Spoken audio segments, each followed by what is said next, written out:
은퇴 후에는 조용히 지내고 싶었습니다.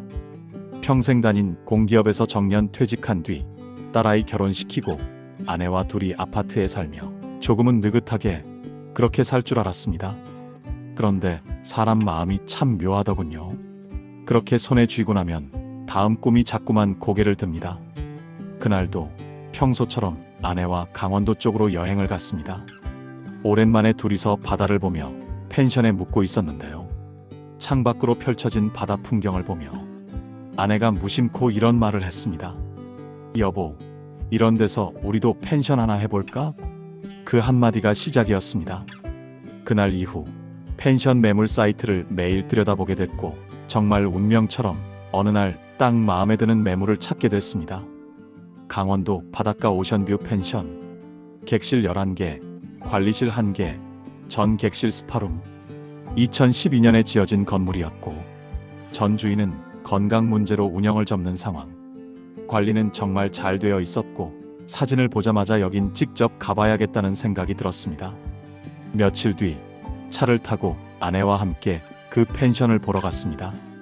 건물 외관도 튼튼했고 무엇보다 2층 발코니에서 본 바다는 그동안 살아오며 봐온 풍경 중 가장 근사했습니다.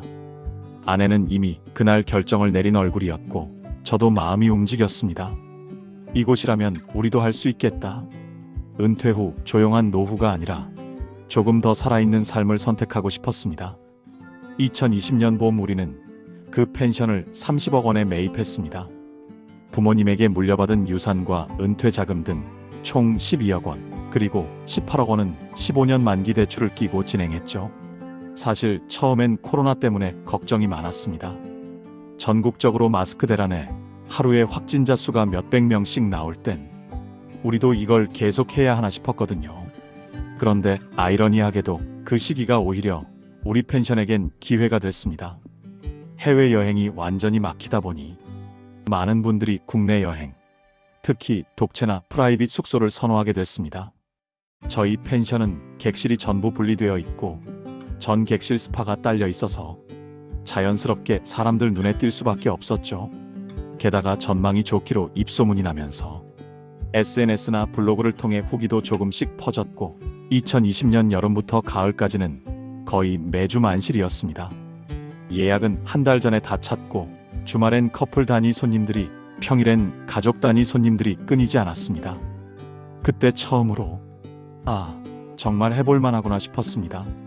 하루 숙박료는 1박에 평균 18만원 정도, 주말엔 22만원까지 받았고 성수기 땐 30만원 넘게도 나갔습니다. 월 매출이 한창 잘 나갈 땐 2천만원 가까이 나왔고 고정 지출 전기세, 수도세, 알바비, 대출이자, 관리비 등을 빼도 순이익이 700만원이 넘는 달도 있었습니다. 물론 그 돈을 다 쓰진 않았습니다. 대출 원금 상환도 시작했어야 했고 예상치 못한 고장이나 수리비도 있었거든요. 그럼에도 불구하고 가능성 있다는 걸 느꼈습니다. 주말 저녁엔 바닷가를 함께 거닐며 우리 진짜 이 나이에 새 출발한 거야 하며 웃기도 했고요. 그 무렵이 아마 인생에서 손에 꼽을 만큼 가장 활기차고 가장 바쁘고 가장 행복했던 시기였던 것 같습니다. 하지만 그 시기가 그렇게 오래가진 않았습니다. 2022년 후반기부터 예약이 눈에 띄게 줄기 시작했습니다. 겨울이라 그런가? 비수기니까 그렇겠지. 처음엔 그렇게 생각했습니다. 봄이 오면 다시 살아날 줄 알았죠. 하지만 상황은 점점 더 안 좋아졌습니다.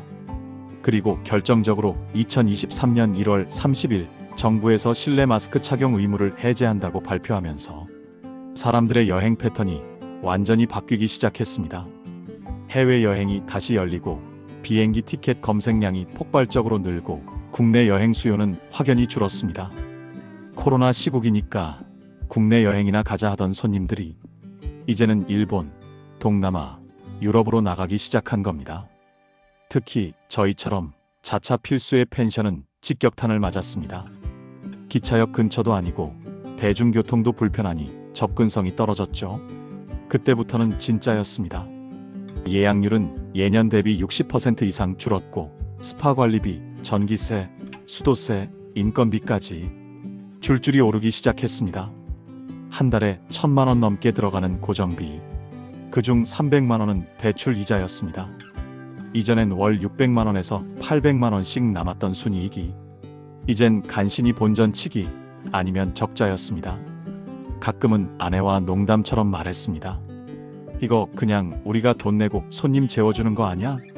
하지만 웃음도 오래가지 않았습니다. 계속 이런 식이면 언제까지 버틸 수 있을까? 불안감이 커졌습니다. 사람들은 해외로 떠났고 저희 펜션은 점점 잊혀져 갔습니다. 문제는 그때부터였습니다.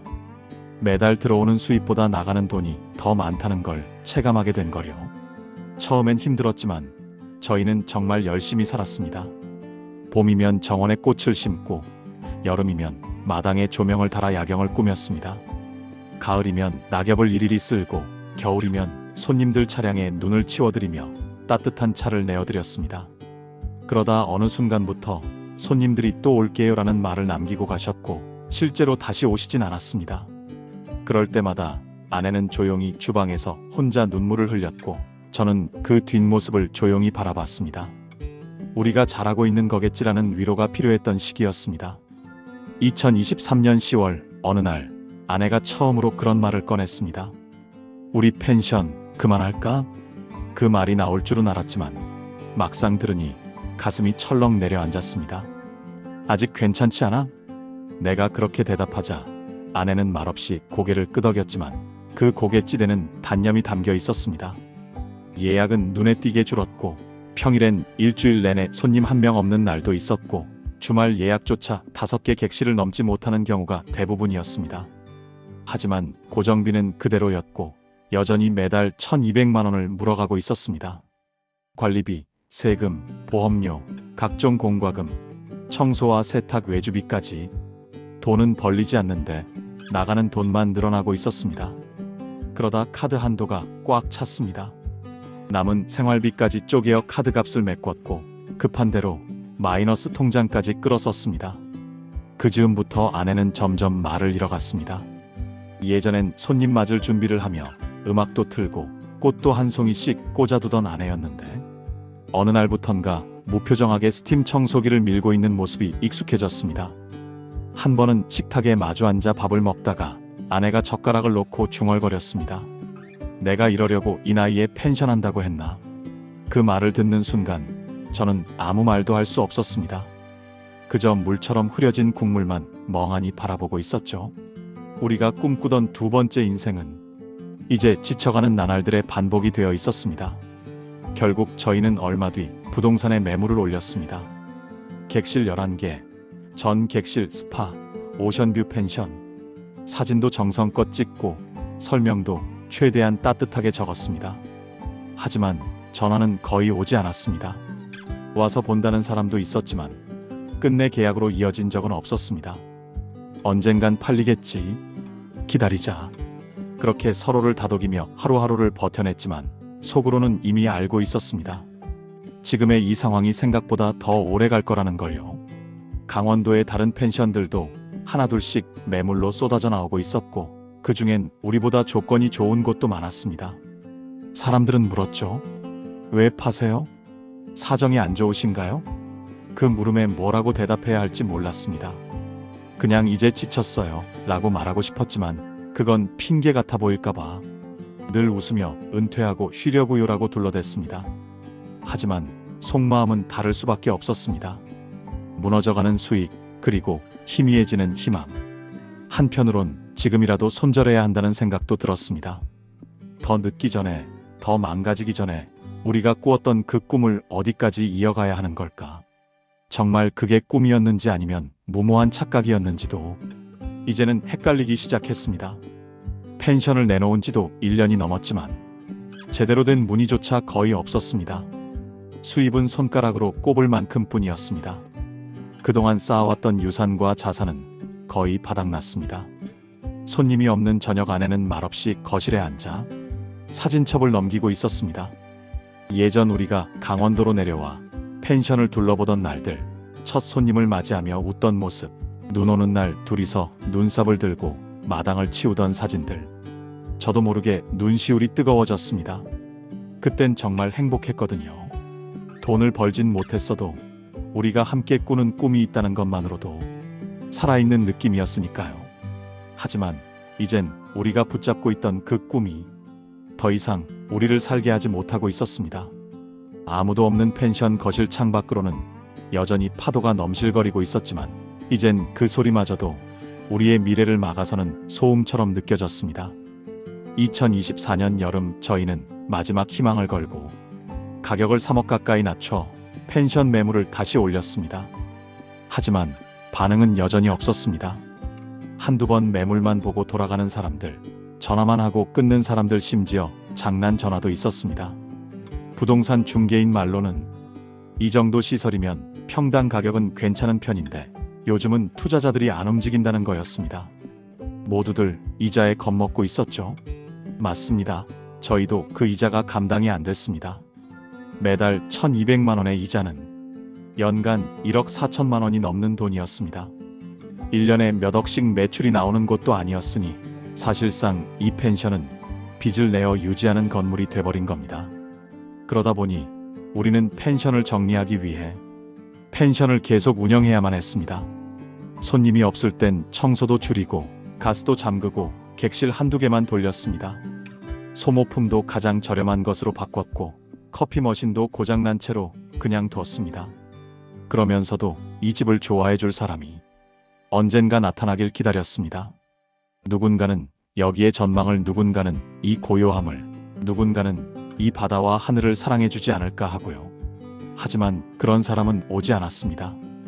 은행은 자꾸 압박을 해왔고 이자 납입일이 다가올 때마다 우리는 통장 잔고를 보며 깊은 한숨을 내쉬었습니다. 저는 그때부터 아침에 눈을 뜨면 가장 먼저 이자부터 계산했습니다. 그렇게 살아가다 보니 하루하루가 숨막히고 그 숨막힘이 점점 서로에 대한 짜증으로 번져갔습니다.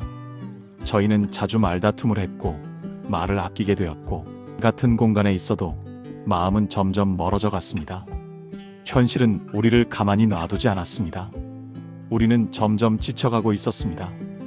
2025년 봄, 가격은 이미 바닥까지 내렸고 그래도 문의는 뜸했습니다. 어느 날 은행에서 담당자가 전화를 걸어왔습니다. 더 이상 연장은 어렵습니다. 매각이 안 되면 경매 절차로 들어가야 합니다. 그날 아내와 저는 마주 앉아 펜션 창밖 바다를 바라보며 한참을 말없이 있었습니다. 파도는 여전히 잔잔했고 하늘은 참 맑았습니다. 아이러니하게도 그날따라 풍경은 더 아름다웠습니다. 결국 건물은 경매 절차에 들어갔고 시세보다 훨씬 낮은 가격에 낙찰됐습니다. 남은 빚은 우리 몫이 되었고요. 이사를 나오던 날 아내는 마지막으로 각 객실 문을 열고 한참을 바라보다 조용히 문을 닫았습니다. 고생했어. 우리 진짜 열심히 했지? 그 말에 저는 아무 말도 하지 못했습니다. 저희는 지금 도시 외곽의 작은 전셋집에 살고 있습니다. 소박하지만 따뜻한 집입니다. 빚은 여전히 남아있고 저는 경비직 일자리를 구해서 새벽마다 아파트를 돌고 있습니다. 아내는 동네 반찬 가게에서 오전 일을 돕습니다. 힘들지만 그래도 살아가고 있습니다. 가끔 그 시절이 생각납니다. 바다를 바라보던 날들, 스파 욕조물이 끓는 소리, 손님들이 웃던 목소리, 모두가 꿈이었던 것 같습니다. 이제는 그 꿈을 떠나보냈습니다. 이젠 욕심도 내려놓고 남은 인생은 조용히 그저 살아내는 걸로 충분하다고 생각합니다. 그래도 말입니다. 그때 다시 한번 도전해보고 싶었던 그 마음, 그게 틀렸다고는 생각하지 않습니다. 살아가면서 한 번쯤은 누구나 그런 꿈을 꿀 자격은 있다고 믿으니까요. 끝까지 들어주셔서 감사합니다.